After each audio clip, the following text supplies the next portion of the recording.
G'day guys and welcome back to Raging Ryno. As we're getting closer and closer to the release of the Book of Boba Fett, they continue to release little teasers, and just today they released a little behind the scenes with the cast and crew and a little chat about what the Book of Boba Fett's about. So we're going to watch those. Now, I did a video, I think it was about a week ago, with all these little teasers and trailers that they've been coming out with for the Book of Boba Fett. Now, they've all been very, very much the same. There's been no real new dialogue or anything like that. So we'll watch these ones and we'll see if they give us anything new, and we'll see what they've got in store for us this time. Do you trust them? I trust them to work in their own self-interest. I bear the mayor's heartfelt welcome. Keep an eye on that one. I keep an eye on everyone.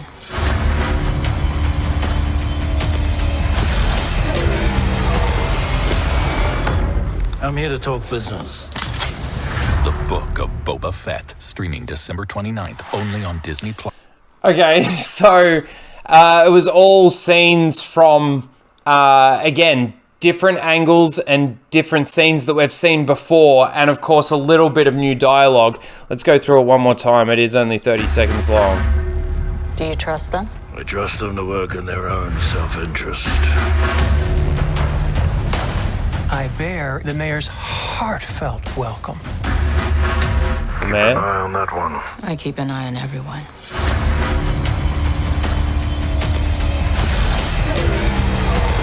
It's going to be the Fennec Shan I'm here show. to talk business. The Book of Boba. Alright. So again, I'm not really feeling it at all. It's nothing that's really that different from any of the other trailers or teasers that we've seen. Bit of new dialogue, but different camera angles, different shots of what we've seen. So I kind of feel like because of all the shots that we've seen of what I think is just the first episode, we're going to go in, watch the first episode and feel like we've half seen it already because that's all they've teased us with. Yeah, that's really underwhelming. The whole campaign, the whole advertising campaign for the Book of Boba Fett has been really underwhelming. But this is what's really interesting, is that they released this Return of a Legend, little minute and a half chat with some of the cast and crew. So let's go through this and we'll talk about that.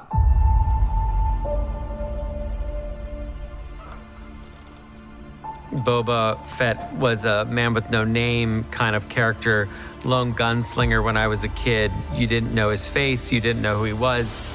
You know, the idea of somebody wearing Mandalorian armor is clearly influenced by Boba Fett.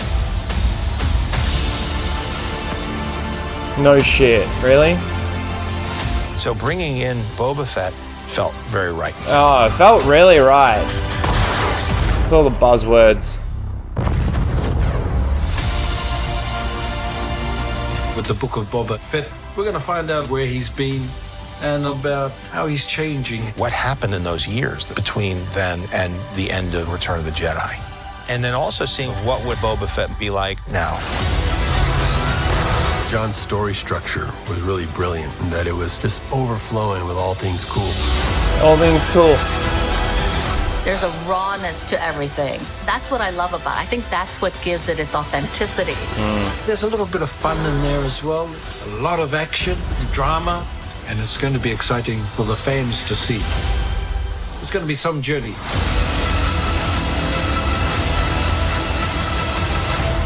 Okay, so there's two main points that I want to take out of this, is the fact that Tamora Morrison says we're going to see Boba Fett change. He's not going to be the Boba Fett that obviously the people in the EU saw from him, but also from my perspective, they've already started deconstructing the character.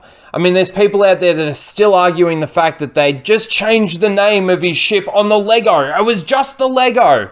No, it was everything. They might not have changed it on the website yet, but they'll get around to it eventually.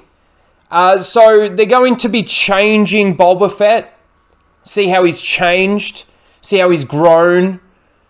That's what they're going to try and play it off as. He's grown as a character. He's become more. But the other bit that I wanted to point out was where Jon Favreau, there's a bit here. Let me just see if I can find it. So bringing in Boba Fett felt very right. It felt very right. Yeah, there's that. But I think it's this bit.